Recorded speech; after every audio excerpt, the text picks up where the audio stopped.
자, 상류따니까요. 1번 상류따의 두 번째 품 난다나 왔고 난다나 품입니다. 그 중에 17번경 둑가라 숫당 행하기 어려움 경입니다.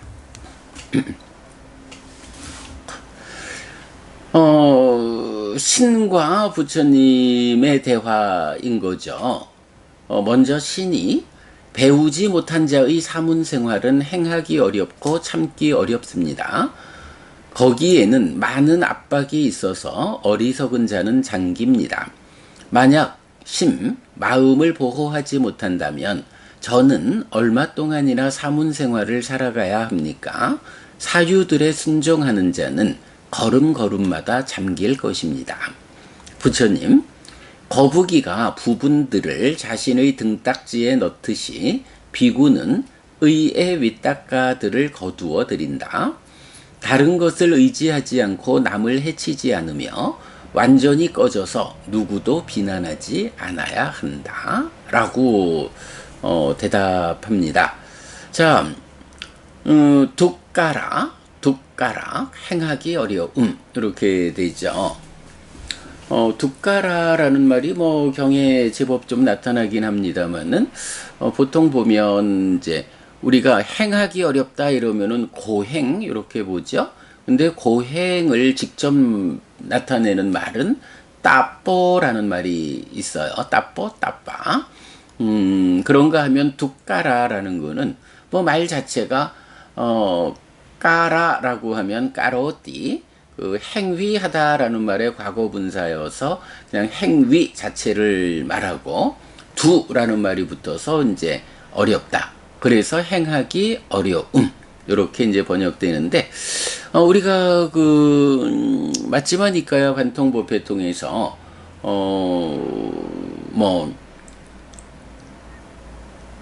불교의 정체성을 드러내는 4가지 경 이렇게 보았었잖아요. 그래서 보면 맞지만 이까야 26번 덧경, 36번 사자가 큰경, 85번 보디왕자경, 100번 상가라와경. 이래서 이 경들에서 이제 부처님이 깨달음의 과정에서 팔정도로 깨닫기 이전에 시행착오의 과정으로 고행을 하시는 장면이 상세히 길게 나오잖아요. 그럴 때 거기는 따빠라고 하는 이 고행이란 말을 안 써요.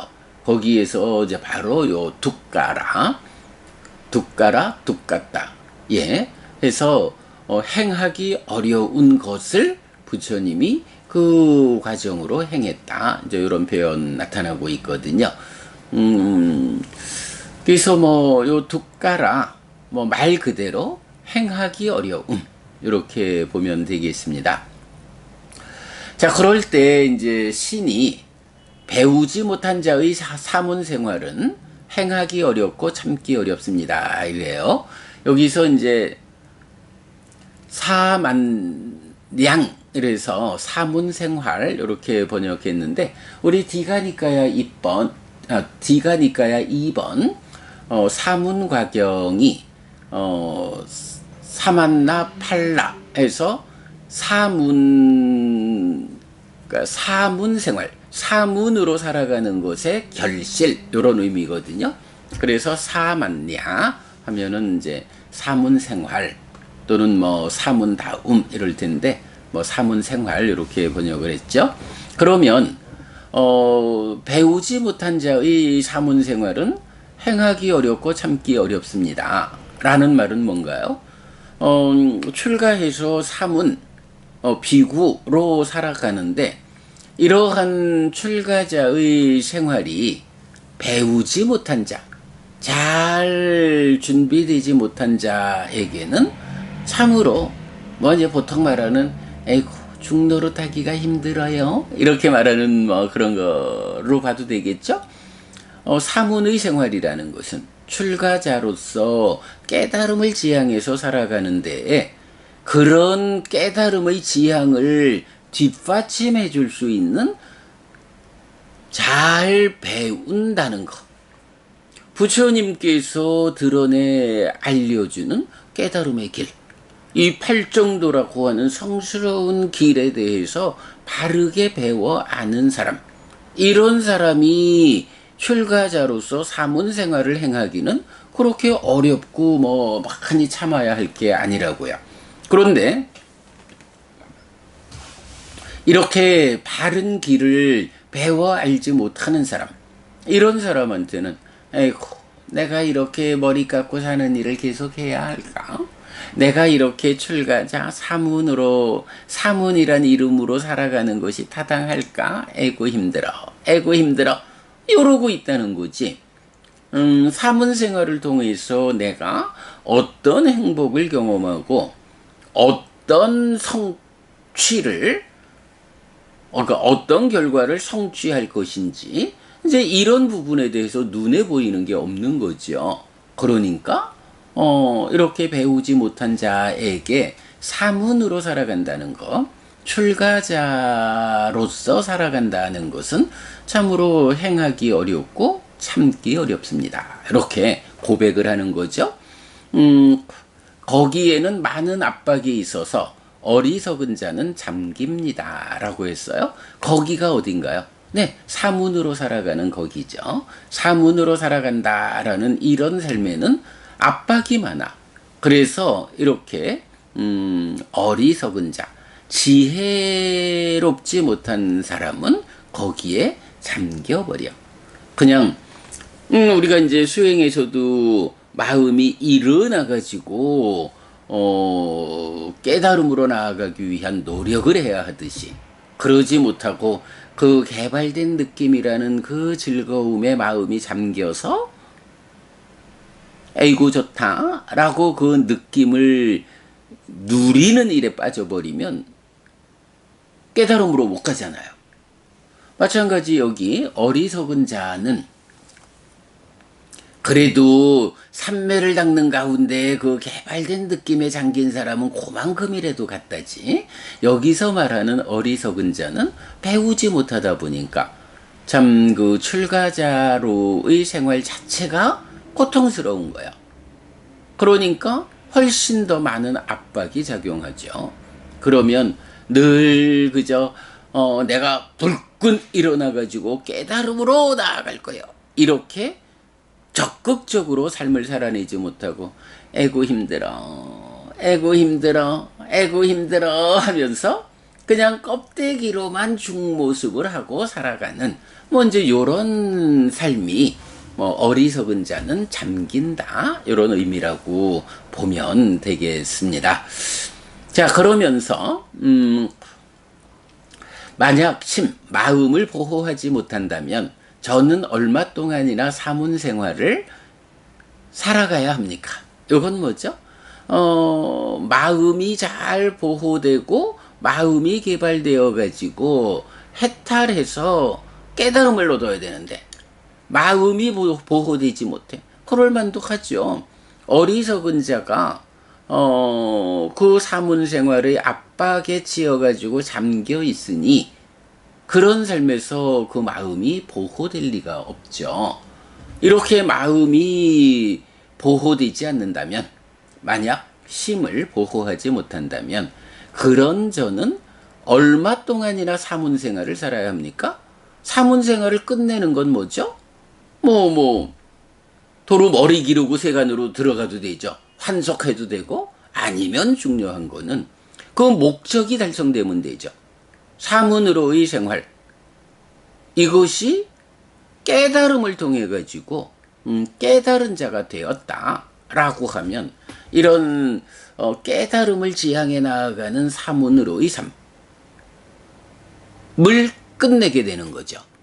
그런데 이렇게 배우지 못해 어리석어 가지고 심을 보호하지 못한다면 언제나 깨달아 아라한이 되어서 사문으로의 삶의 과정, 수행자로서의 삶의 과정을 끝낼 수 있겠습니까? 그렇게 끝내지 못하니 얼마 동안이나 제가 이런 사문으로의 삶을 살아야 합니까? 물론 여기서 이제 사문, 사마나라고 하면 뭐 아라 한두 사문 이렇게 돼 있죠. 근데 요 사만냐라고 하는 사문 생활 이렇게 말하는 거는 사문과경에서도 말하지만 그렇게 그 수행자로의 삶의 과정을 지시하고 있다. 그 끝에 깨달음을 성취한다. 이렇게 보는 거지. 사문 이래서 여기에만 사문이 있다라고 말하는 그 결과치로 말하는 것은 아닌 것으로 우리가 이해하면 되겠습니다. 자, 그러면서 사유들에 순종하는 자는 걸음걸음마다 잠길 것입니다 라고 했어요. 앞에 개성에서는 많은 압박이 있어서 어리석은 자는 잠긴다 이랬는데 이제는 어리석은 자가 잠긴다라는 표현을 사유들에 순종하는 자는 걸음걸음마다 잠길 것입니다. 이렇게 어떤 생각이 있으면 그 생각을 극복하지 못하고 그 생각을 따라가면서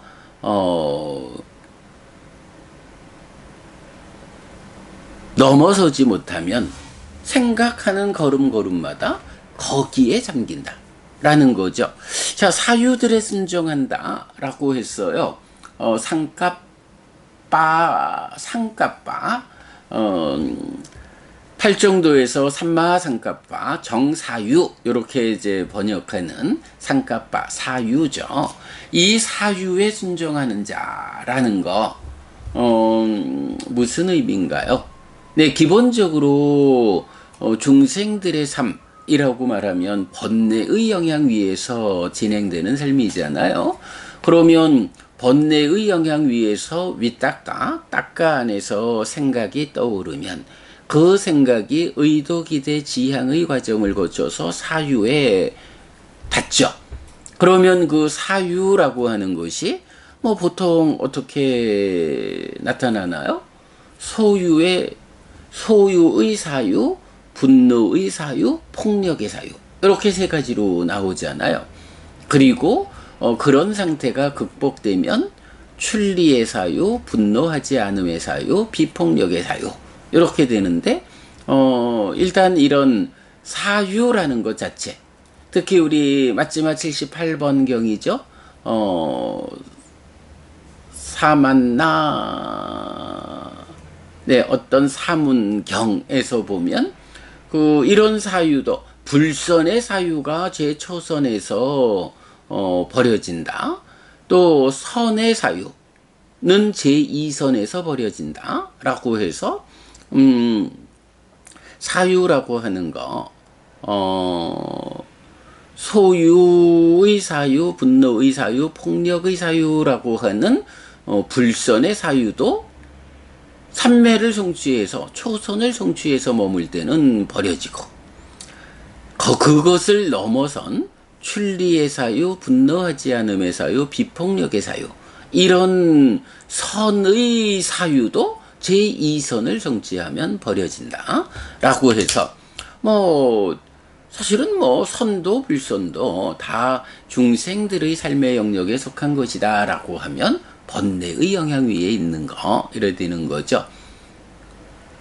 그러니까 이제 완전히 깨달은 상태가 되면 번뇌의 영향에서 벗어난 사유를 하게 되는 네, 이제 여기까지 가지 못한 상태에서 그 사유들이 이끄는 대로 거기에 잠긴다.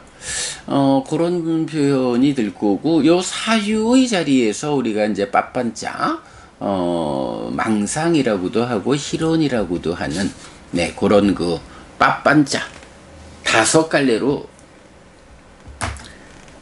하나의 줄기로 내려와서 끝에 가서 펼쳐져서 5갈래로 펼쳐지는 요런 빠빤자 망상 희론 요런 이야기도 할 수 있겠고요. 우리가 또 맞지마니까야 119번 까야 갔다 사띠 수땅 신념처 경에서는 뭘 보았나요? 그 후렴에서 보면 그런 말 나오잖아요. 이렇게 그 신념처 수행을 닦으면 제가자의 삶에 연결된 기역과 사유가 버려진다 라는 표현 나오죠. 제가자의 삶. 네, 요 후렴 관계 한번 보면 신념처경에서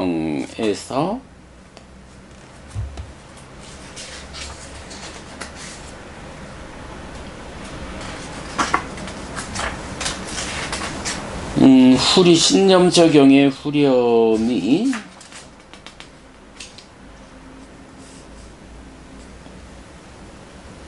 아이고 그렇죠. 이렇게 방일하지 않고 노력하고 확고한 의지로서 머무는 그에게 제가의 삶과 연결된 기억과 사유들이 버려진다. 사라상가파 해서 기억과 사유들이 버려진다. 그것들이 버려질 때 심은 안으로 진정되고 가라앉고 집중되고 삼매에 들어진다. 비구들이여 이렇게 비구는 몸에 속한 삿띠를 닦는다 라고 해서 몸에 속한 삿띠를 닦는 이 수행 과정에서 아주 중요하게 제시하는 요소가 뭔가요? 제가의 삶과 연결된 기억과 사유들이 버려진다 이렇게 말하죠.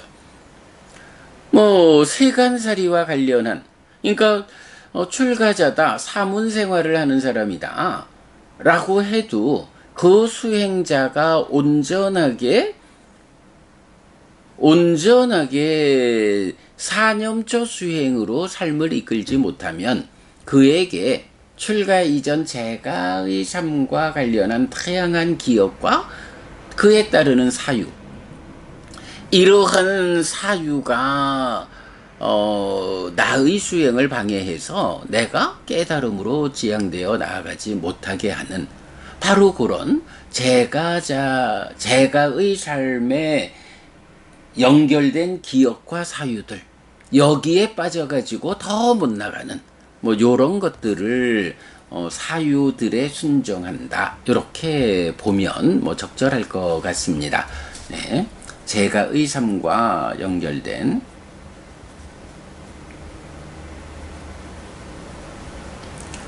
제가의 삶과 연결된 기억과 사유가 버려진다.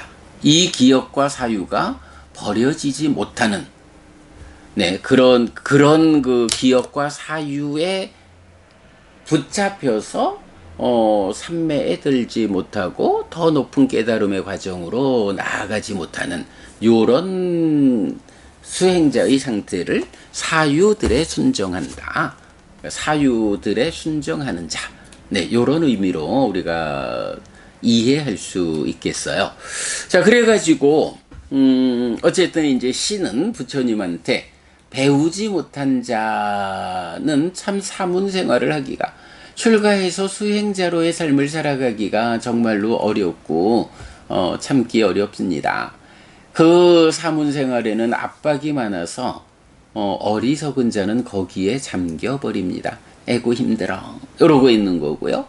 그러나 또한 수행을 한다라고 해도 마음이 잘 보호되지 못하면 바로 그 제가의 삶에 연결된 기억과 사유들, 그것이 앉아는 있는데 바르게 집중해서 삼매에 들어서 깨달음으로 나아가지 못하고 사실은 그 사유들에 묶여서 앉아는 있는데 영화 한 편 보고 일어나는 요런 부분들, 사유들에 순종한다 이렇게 말하면 좋을 것 같아요. 그러면 그러한 사람에게는 한 걸음 한 걸음 걸어가고 있지만 사실은 사유에 잠긴, 제가의 삶과 연결된 기억과 사유에 잠겨 있는 것, 깨달음으로 이끌지 못합니다 라고 부처님 수행하기가 참 힘들어요. 이제 요런 하소연을 부처님한테 했다 이렇게 말할까요? 자, 그랬더니 이제 부처님 거북이가 부분들 이랬는데 요거 이제 부분이라는 건 이제 사지, 그러니까 우리가 보통 몸과 발 이렇게 말하는 사지인데 거북이는 그냥 다리 4개 요런 분게 되겠죠. 거북이가 부분들을 자신의 등딱지에 넣듯이 요거 뭔가요? 거북이는 누가 공격해 오면 어떡하나요? 그 딱딱한 등딱지 안으로 그러니까 네 다리를 다 딱지 안으로 집어넣고 머리까지도 집어넣죠. 그러면 딱딱한 갑옷 하나가 있을 뿐이죠. 이렇게 이제 자기를 보호하죠. 자, 비구는 의의 윗닦아들을 거두어 드린다라고. 사유에 순종하는 자는 다른 짐승들이 잡아먹으려고 올 때 머리도 등딱지 밖으로 내놓고 네 개의 다리도 다 등딱지 밖으로 내놓은 요런 삶이 사유들에 순종하는 자, 이렇게 비교된다면 비구는 의의 윗닦아들을 거두어 드린다. 뭔가요? 네, 거북이가 싹 등딱지 안으로 다 밀어넣어서 자신을 보호하듯이 비구는 이 사유들에 순종하는 자라는 이 상태로 끌려가지 않기 위해서 사유보다 더 밑에 부분 따까에서 생각이 떠오르는 요 윗따까를 거두어 드린다. 비유하자면 거북이가 딱지 안으로 모든 것을 넣어서 자기를 잡아먹으려는 짐승으로부터 보호하듯이 비구라면 사유들에 순종하지 말고 제가의 삶과 연결된 이런 기억과 사유에 묶여서 방해받지 말고 의의 윗닦아를 거두어 드린다. 이렇게 표현하는 거죠. 다른 것을 의지하지 않고 남을 해치지 않으며 완전히 꺼져서 누구도 비난하지 않아야 한다. 윗닦아를 거두어 드린다. 초선을 유심유사, 윗닦아 있고 윗자라 있는 삼매 이렇게 말하잖아요. 거기는 마음이 집중은 되었지만 아직까지 윗닦아가 있는 거예요. 생각이 계속 번뇌의 영향 위에서 생각이 떠오르는 것. 제2선 가면 무심무사라고 해서 윗닦아 윗자라가 가라앉는다. 예, 요게 약간 제가 좀 더 연구가 필요하다라는 거지만, 그러면 닦아 밖으로 생각이 떠오르지 않는다는 이야기냐? 아니면 보통의 경우처럼 생각이 떠오르는 거는 삶의 골격인데 그게 번뇌의 영향으로부터, 그러니까 번뇌의 영향을 받지 않는 상태로 윗닦아가 떠오른다는 거냐? 이건 그 부분 좀 더 봐야겠고요. 그러나 어쨌든 이렇게 초선을 넘어서서 제2선 윗닦아 윗자라가 가라앉은 이제 요런 상태가 되면 윗닦아를 거두어 드렸다. 이렇게 말하는 게 되겠죠. 그래서 다른 것을 의지하지 않고 남을 해치지 않으며 완전히 꺼져서 누구도 비난하지 않아야 한다. 이렇게 윗닦아를 거두어 드리는 삶. 그러면 윗닦아가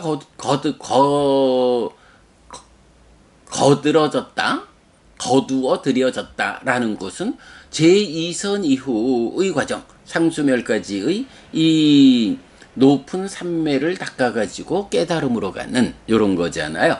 그러니까 이렇게 윗닦아를 거두어 드린 이런 비구는 다른 것을 의지하지 않고 남을 해치지 않으며 완전히 꺼져서 누구도 비난하지 않아야 한다. 라고.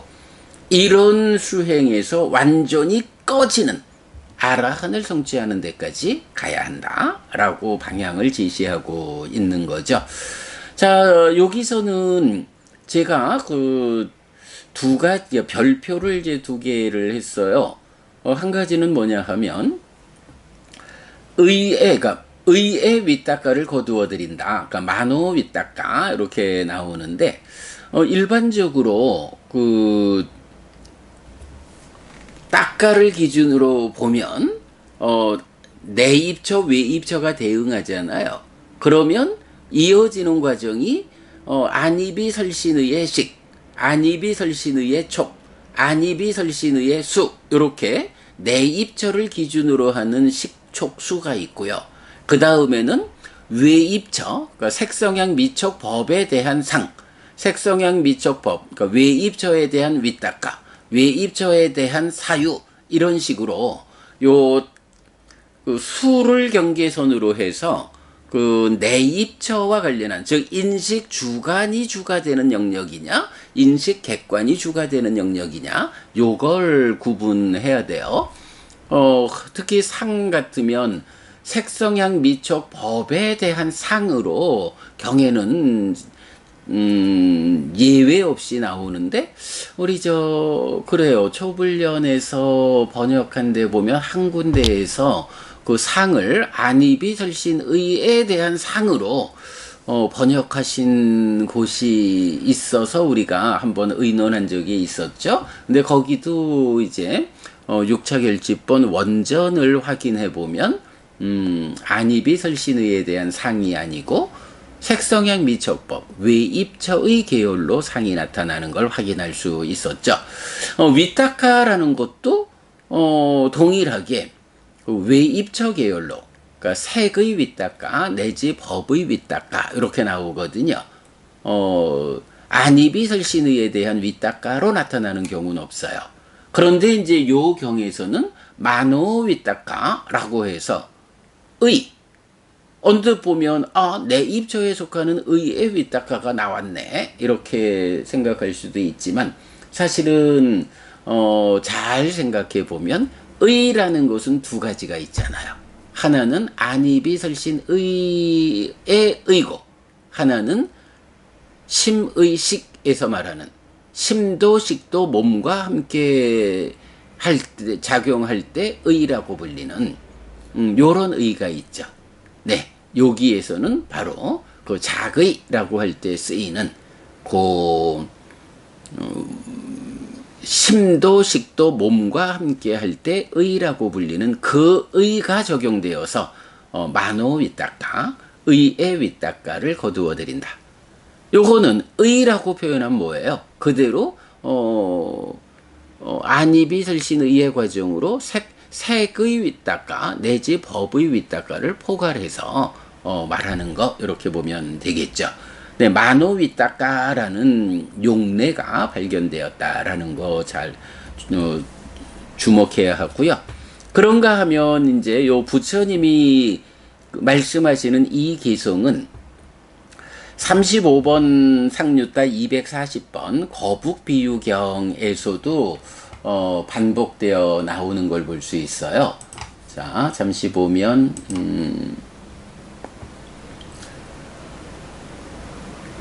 35번 상류따니까 이제 6처 상류따거든요. 그 중에 240번.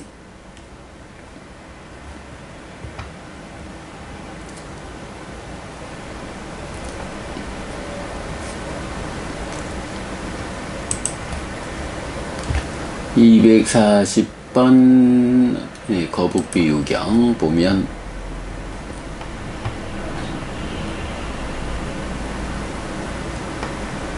참 제 컴퓨터가, 그러니까 컴퓨터의 문제가 아니라 홈페이지의 문제예요. 이게 우리가 다른 서버를 빌려 쓰는 가운데에 그 서버의 용량의 문제가 영향을 미치는 것 같다라고 하는데, 하여간 홈페이지를 읽는데 시간이 많이 걸려서 좀 불편하죠. 자, 요 길지 않은 경이니까 한번 읽어보도록 하겠습니다. 35번 상류따 240번 꿈모 빠마숫당 거북비유경. 예전의 비구들이여 거북이가 저녁에 강둑을 따라 먹을 거리를 찾고 있었다. 자칼도 비구들이여 저녁에 강둑을 따라 먹을 거리를 찾고 있었다. 비구들이여 거북이가 멀리서 먹을 거리를 찾고 있는 자칼을 보았다. 보고서 목을 포함한 5부분을 자신의 등딱지에 넣은 뒤에 움직이지 않고 조용히 하고 있었다. 자칼도 비구들이여 멀리서 먹을 거리를 찾고 있는 거북이를 보았다. 보고서 거북이에게 갔다. 가서는 언제든지 거북이는 목을 포함한 5부분 가운데 어떤 것을 내놓을 것이다. 그때 그것을 잡고 찢어서 먹을 것이다 라며 거북이 앞에 서 있었다. 거북이가 목을 포함한 5부분 가운데 어떤 것도 내놓지 않았을 때 기회를 얻지 못한 자칼은 거북이 때문에 낙심해서 떠나갔다. 예, 제가 지금 설명한 내용 그대로 나타나고 있죠? 이처럼 비구들이요, 마라빠삐만트가 언제나 나는 이 비구들의 안으로부터 기회를 얻을 것이다. 설로부터 기회를 얻을 것이다. 나는 이 비구들의 의로부터 기회를 얻을 것이다. 라며 그대들 앞에 늘 서 있다. 자, 내 앞에 안입이 설신의로부터 기회를 얻을 것이요 라고 지배력에 대해 으뜸인 마라빠삐만트가 내 곁에 서 있다는 거죠. 늘. 그러므로 비구들이여, 그대들은 기능들에서 문을 보호하며 머물러야 한다. 안으로 색을 보면서 상을 붙잡지 않고 뒤따르는 수를 붙잡지 않아야 한다. 안근을 단속하지 않고 머물면 간탐과 고뇌와 악한 불선법들이 흘러들어올 것이기 때문에 그것의 단속을 위해 실천해야 한다. 안근을 보호하고 안근에서 단속해야 한다.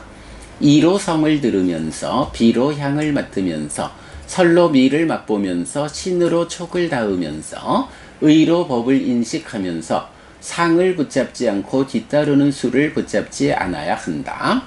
의근을 단속하지 않고 머물면 간탐과 고뇌와 악한 불선법들이 흘러들어올 것이기 때문에 그것의 단속을 위해 실천해야 한다. 의근을 보호하고 의근에서 단속해야 한다. 그대들이 기능들에서 문을 보호하며 머물 때 기회를 얻지 못한 마라빠삐만트는 그대들 때문에 낙심해서 떠나갈 것이다. 그리고 마지막에 이 같은 개성을 부처님 읊으세요. 거북이가 부분들을 자신의 등딱지에 넣듯이 비구는 의의 윗닦아들을 거두어 들인다. 다른 것을 의지하지 않고 남을 해치지 않으며 완전히 꺼져서 누구도 비난하지 않아야 한다. 네, 이렇게요. 자, 그래서 1번 상류다 17번 행하기 어려움 경에서는 신이 배우지 못해서 어리석은 자, 사문생활은 참 행하기 어렵고 참기 어렵다. 많은 압박 때문에 잠깁니다. 또 마음을 보호하지 못하니 얼마 동안이나 이런 과정을 살아야 합니까? 사유들에 순종하는 자는 걸음걸음마다 잠길 것입니다. 라고 하소연 부처님 길을 가르쳐 주소서 라고 했을 때 부처님 바로 거북이가 부분들을 자신의 등딱지에 넣듯이 비구는 의의 윗닦아들을 거두어 들인다. 라고 의의 윗닦아들을 거두어 들여라. 무심무사의 삼매에 들어서 삼매를 닦아 깨닫자. 다른 것을 의지하지 않고 남을 해치지 않으며 완전히 꺼져서 누구도 비난하지 않아야 한다. 라는 바로 그 거북 비유경의 개성으로 부처님 답을 하셨죠. 자, 이 거북 비유경은 마라빠삐만트가 내 앞에서 기회를 기다리고 있을 때 거기에서 그 상황을 극복하기 위해서는 어떡한다? 기능들에서 문을 보호하는 이런 방법을 부처님은 제시하고 있다라는 거 보았습니다. 네, 여러분, 오늘도 부처님의 언어로 부처님의 가르침을 독송하면서 하루를 잘 시작했습니다. 잘 시작한 오늘 하루 여러분 내내 편안하시고 이익과 행복을 찾는 시간 되시기 바랍니다. 함께 해주셔서 고맙습니다. 여러분 행복하십시오.